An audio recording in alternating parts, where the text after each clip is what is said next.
Sage today from Mindful. Today we're going to talk about healing someone with your own hands and how that works. So maybe let's just start with what are we doing? Why are we doing that?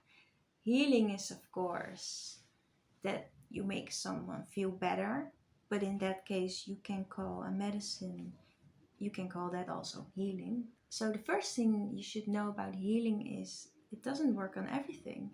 And I hope that is clear. Of course, healing with your hands doesn't work if someone has broken a bone and that has to be fixed. That's obvious and logical, but you also have to think further. If someone is sore and you think, I can heal that because it's sore and I can heal other people too, maybe you suddenly can't because there's a whole world of everything what can indicate and what can give a sore shoulder. For example, a subconsciousness of someone who wants to say, take it easy with your hobbies and make more time for and with yourself. It can be because the person is high sensitive, has clear feeling, and can feel someone else's shoulder pain. Yeah, you can heal then, but the message is still someone else's pain in the shoulder, so your healing won't do anything. That's not because of you.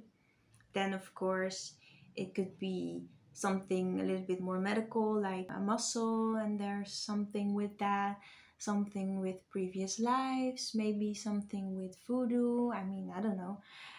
Maybe a hand of deceased person, like a grandpa from that person that's having his hand on the shoulder to just notify the other person, hey, I'm here, and doesn't realize that it hurts, or he wants it to hurt, so the person will find out it's him. Okay.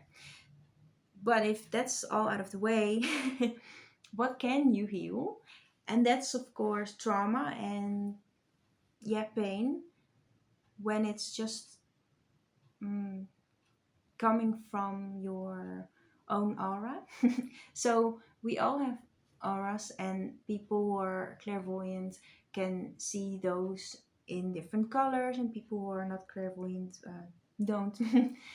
So you can see a yellow one, or and but everybody has one, and sometimes there's just a sort of gap in that aura, and you can fill that gap. But how does a gap get there?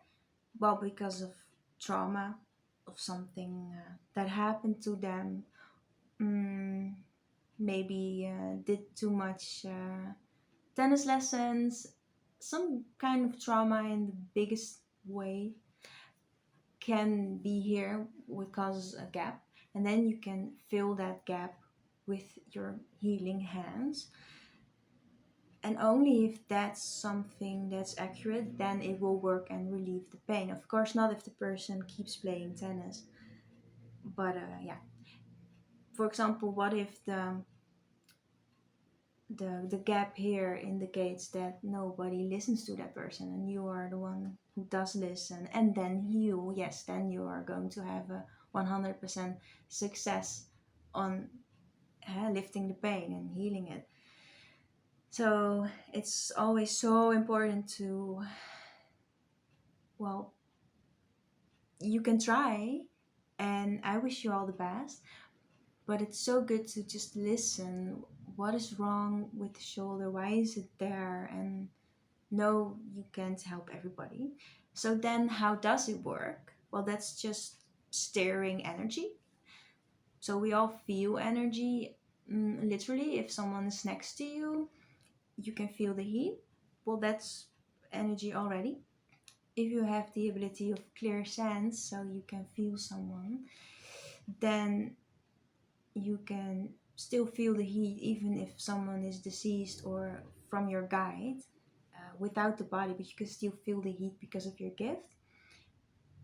And when you're a little bit familiar of feeling things that aren't there in the way of temperature or something else, wind, then you understand how it is to feel energy, and then you can steer that.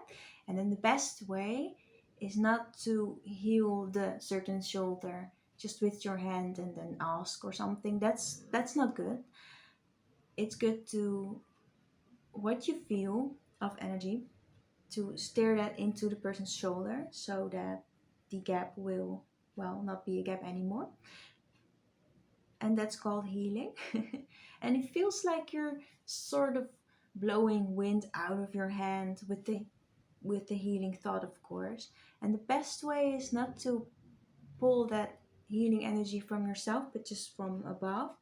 So everybody does this in a different way, and that's fine. But my way is, for example, to imagine, but also feel and also pull a sort of energy that's just good and healing through my body. So it comes from above.